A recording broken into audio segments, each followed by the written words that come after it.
मुंबईतील Malad liberty garden परिसरातील वीर सावरकरांचा पुतळा वादाच्या भोवऱ्यात. 6 ऑक्टोबर 2024ला केंद्रीय मंत्री पियुष गोयल यांच्या हस्ते झाले होते पुतळ्याचे अनावरण.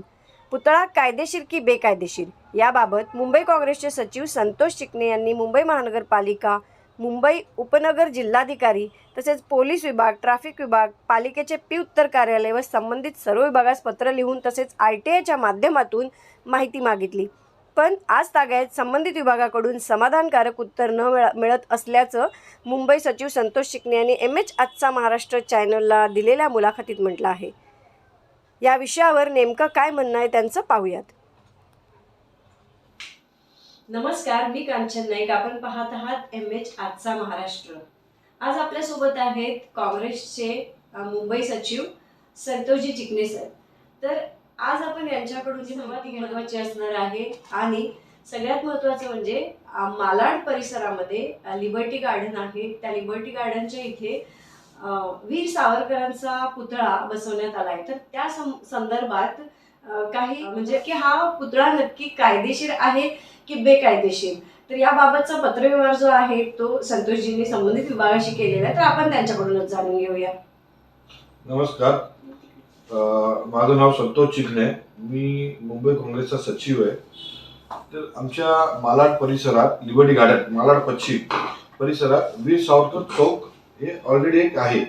त्याच्यानंतर भारतीय जनता पार्टीतर्फे त्याच्यासमोरच दुसरं वीर सावरकर यांचा पुतळा उभारण्यात आलेला आहे. उद्घाटन नाही बोलत आहेत, केंद्रीय मंत्री जे पियुष गोयल आहेत त्यांच्या हस्ते त्याचं उद्घाटन करण्यात आलेले आहे.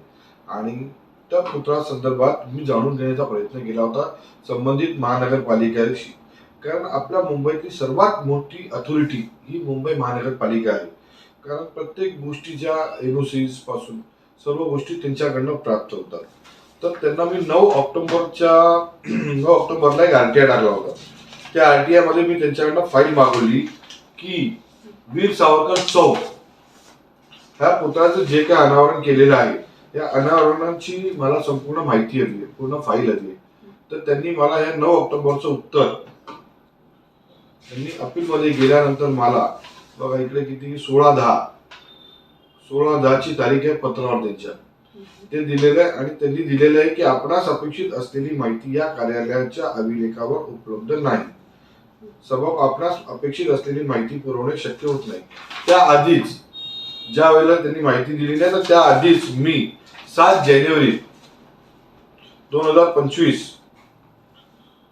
माहिती यायच्या आधीच मी त्यांच्या या पुतळ्याच्या संदर्भात संबंधित विभागांना तक्रार केली. म्युन्सिपल कमिशनर असो, DMC असो, का ऍडिशनल म्युन्सिपल कमिशनर असो, का पोलीस कमिशनर असो. कारण हा पुतळा एक थोर पुरुष आहेत. वीर सावरकर हे आपल्या महाराष्ट्राचे एक थोर पुरुष आहेत. त्यांचा पण एक त्यावेळी स्वतंत्रता ज्यावेळी चळवळीमध्ये त्यांचा पण एक सहभाग होता. तर पुतळ्याचं काही अगर दुर्घटना घडली तिकडे तर त्याला जबाबदार कोण, म्हणून मी पोलिसांना पण ही तक्रार दिलेली आहे. आणि पोलिसांनी ह्या तक्रारीवर उत्तर दिलेलं आहे की सदर तक्रारीशी आमचा काही संबंध नाही, ही बाब महानगरपालिकेशी संबंधित आहे आणि आम्ही महानगरपालिकेला पत्र लिहित आहे.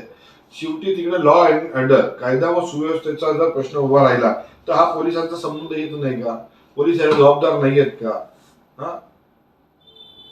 प्लस ट्रॅफिक आयलंड, हा एक ट्रॅफिक आयलंड बनवलेला आहे आणि त्यांनी वाहतूक विभागाची पण NOC घेणं कंपल्सरी समजले नाही. आज एक पुतळ्याचे अनावरण केंद्रीय मंत्री पियुष गोयल या खासदार यांच्या हस्ते केलं जाते आणि हा पुतळा अनाधिकृत. कमीत कमी माझं जरी मत आहे की केंद्रीय मंत्र्यांनी याची चौकशी करायला पाहिजे होती की हा पुतळा अधिकृत आहे अनाधिकृत आहे. एक जबाबदार व्यक्ती आहे आणि याचा समाजावर काय परिणाम होईल. तर माझं असं म्हणणं होतं की आपण जे पत्रव्यवहार केले आहे तर गेल्या मला वाटते की आपण अगदी 1 वर्ष झाला या संदर्भात पत्रव्यवहार करतायत आणि या पुतळ्याचं अनावरण केंद्रीय मंत्र्यांच्या हस्ते झालेलं आहे. आणि हे सर्व पाहता आणखीन एक विषय आपल्या समोर येतोय, तो म्हणजे मालवण येथे छत्रपती शिवाजी महाराजांच्या जे पुतळ्याबरोबर जी घटना घडली होती तर ती घटना आता ताजी आहे. तर यावर आपण काय बोलू शकाल? म्हणजे अशा प्रकारे हे जे बेकायदेशीरित्या जो पुतळा उभारण्यात आला आहे. कसं आहे की पुतळा उभारण्यासाठी आपल्या महानगरपालिकेची एक कमिटी आहे Mumbai commission for art music and culture अशी एक महानगरपालिकेने कमिटी बनवलेली आहे आणि कोणताही पुतळा उभा करण्याचा एक प्रोसिजर आहे. त्या प्रोसिजरला या लोकांनी फॉलोच नाही केलेलं आहे. या कमिटीची परवानगी, या कमिटीची एनओसी लागते एखादा पुतळा उभा करण्यासाठी. आणि जे मालवणमध्ये जो किस्सा घडला होता, जो महाराजांच्या पुतळ्याबरोबर जी काही घटना घडली होती, त्याच्यानंतर या त्याच्या आधी पण हायकोर्ट या सुप्रीम कोर्टचे पण आदेश आहेत की रस्त्याच्या मध्ये असे काहीच पुतळे उभे करू नये आणि उभे करायचे झालेच तर त्या कमिटीला आणि त्या प्रोसिजरला फॉलो करणं हे खूप गरजेचं असतं. कारण ह्याच्यामुळे समाजातलं जे वातावरण आहे ही खूप त्रासदायक होऊ शकते की एखाद्या पुतळ्याबरोबर दुर्घटना घडली तर किती मोठा लॉ अँड ऑर्डरचा इश्यू क्रिएट होऊ शकतो. आणि वीर सावरकर म्हणजे भाजपावाल्यांचे देवच आहे आणि प्रत्येक गोष्टीमध्ये दंगा करण्यात या दंगा करण्यामध्ये ते तर माहीत आहे. म्हणजे एकंदरीतच आपलं मत आहे की जे कायदेशीररित्या असावं, सर्व कायदेशीर बाबी पूर्ण केल्यानंतर जर आपण हा पुतळा योग्यरित्या बसवण्यात यावं असं आपलं मत आहे का, की आपण यावर आणखीन काय म्हणू शकाल? पुतळा असं आहे, पुतळ्यावरती माझं का आमचं काय ऑब्जेक्शन नाही आहे की पुतळा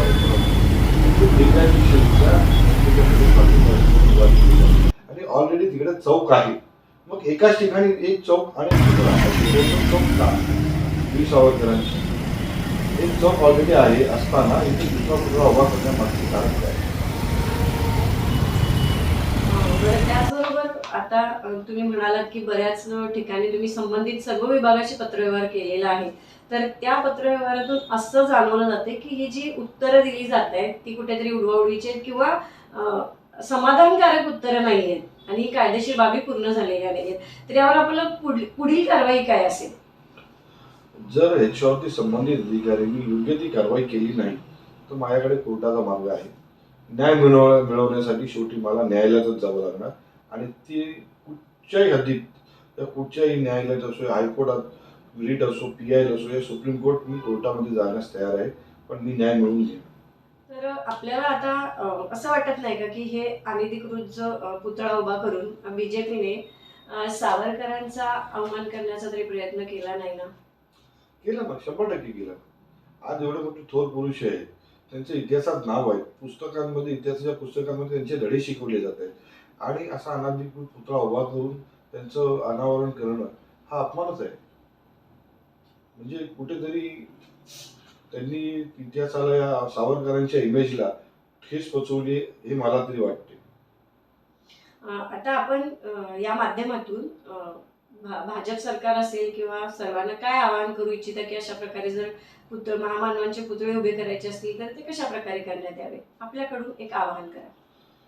योग्य दर्जा जो शासनाचा प्रोसिजर आहे, जो प्रोसिजर आहे त्या प्रोसिजरला फॉलो करून त्यांनी जे काही पुतळे उभा करण्याचा प्रयत्न आहे आणि माझं तरी मत आहे की असे पुतळे उभे करून जो जनतेचा पैसा आहे हा वाया घालू नये. जो जनतेचा पैसा जनतेसाठी कसा उपयोगी येईल त्याच्या मागे त्यांनी विचार करावा आणि त्या पैशाचा योग्य तो मार्गी लावावा. तर हे होते संतोषजी चिकणे यांनी आपलं स्पष्ट मत मांडलेलं आहे. पुतळ्याबाबत त्यांचा विरोध अजिबात नाहीये, तर तो कायदेशीर असावा. कारण महामानवांचे जेव्हा आपण पुतळे बसवतो तेव्हा ते कायदेशीररित्या असावेत इतकीच त्यांची मागणी आहे. आणि जर त्यांना इथे न्याय नाही मिळाला तर ते न्यायालयाचा दरवाजा सुद्धा ठोठावू शकतात. काँग्रेसचे मुंबई सचिव संतोष चिकणे यांनी आपली भूमिका स्पष्ट केली असून संबंधित विभागाकडून उत्तर न मिळाल्यास न्यायालयात जाणार असल्याचं त्यांनी सांगितलं आहे.